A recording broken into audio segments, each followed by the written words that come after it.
नोएडा के sector 93A में कुतुब मीनार से भी ऊंचे 40 मंजिला ट्विन टावर्स को रविवार ठीक 2:30 बजे ब्लास्ट करके ढहा दिया जाएगा।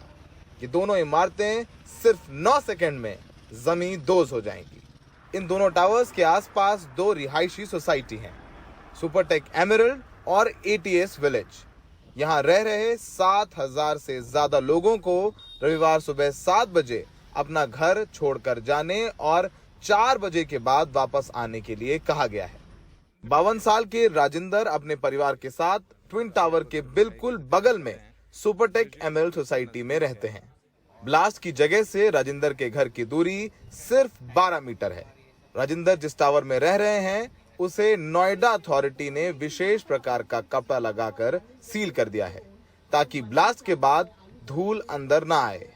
राजिंदर और उनकी पत्नी सरला ने अपने फ्लैट से सारा कीमती सामान बाहर शिफ्ट कर दिया है।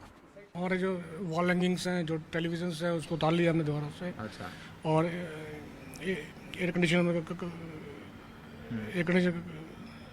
वो भी आपने एयर कंडीशनर कवर कर दिया है हमने। और जो भी शीशे सीलिंग करनी है हमको, डस्ट आने की वजह से जो सीलिंग करनी है, सीलिंग करने की तैयारी कर रहे हैं हम लोग। सीलिंग कर रहे हैं तैयारी। आपने देखिए AC भी कवर कर दिया है, यहाँ पर हमारे सहयोगी दिखाएंगे, AC कवर कर दिया है। साउंड लेवल इतना बढ़ जाएगा, जो ब्लास्ट होगा उसकी वजह से शीशे तो टूटेंगे ही टूटेंगे। आपको ऐसा लग रहा है? जो हमको लग रहा है। तो शीशे टूटेंगे आपको लग रहा है? हमको ही लग रहा है शीशे टूटेंगे। तो इसके अलावा कुछ और एप्लीकेशन तो नहीं है अभी तक। तो लोग घबरा भी रहे हैं क्योंकि भारत में रिहायशी इलाके के इतने नजदीक कभी इतना बड़ा ध्वस्तीकरण नहीं हुआ। हम लोग बस ये लास्ट वीक है, इसी में ही तैयारी शुरू करी है। धीरे धीरे जैसे हम वॉल्स पे हैंगिंग्स लगी हुई हैं, पेंटिंग्स हैं, क्लॉक्स हैं, वो सब उतार रहे हैं। और टीवीज़ को भी हम उतार के जाएंगे। सब लोग जितना भी जैसे कांच है, हमारे डोर्स विंडोज़ हैं, उन पे हम सेलो टेप लगा के जाएंगे। और लास्ट ऑफ ऑल जैसे इलेक्ट्रिसिटी का मेन कनेक्शन ऑफ कर देंगे, गैस का कनेक्शन ऑफ कर देंगे।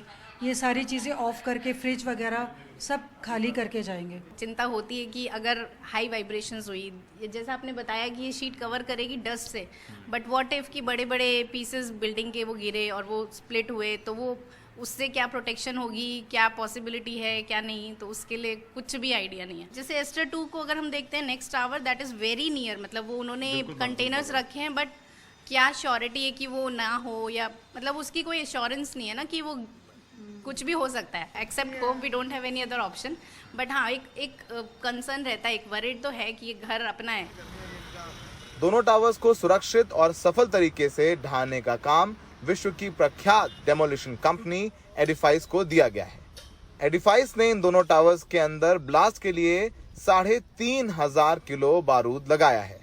हर मंजिल के पिलर्स पर बारूद लगाया गया है ताकि मलबा अगल बगल गिरने की बजाय सीधे नीचे गिरे। जो वाटरफॉल इम्प्लोजन टेक्नोलॉजी जो हम लोग ने पहले भी आपको बताई है, the same technology is going to conduct here. So it is basically it is a one floor heat to other floor.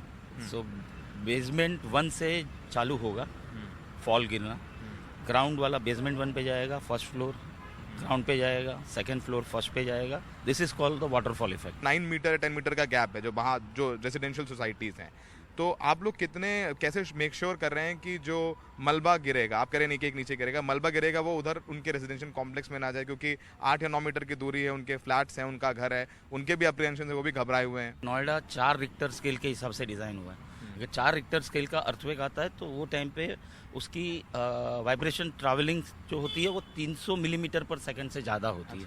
So it is what is expected is 10% of the vibration when the earthquake comes. अच्छा, धमाके से बगल की society ढह न जाए, इसलिए सर्वे कराकर यहाँ के लगभग 40 पिलर्स को सीमेंट और लोहा लगाकर मजबूत किया जा रहा है।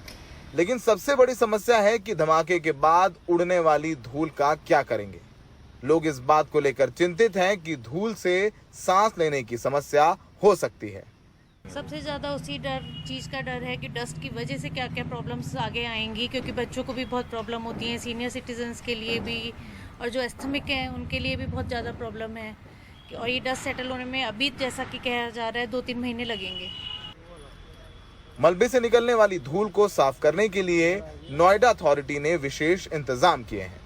धूल तो उड़नी है, उसको मैं मतलब झूठ बोल के कोई फ़ायदा नहीं है, ना उसका कोई इलाज है, लेकिन अथॉरिटी ने immediately after the implosion some mechanical equipments and lots of labors they have already planned and they have arranged.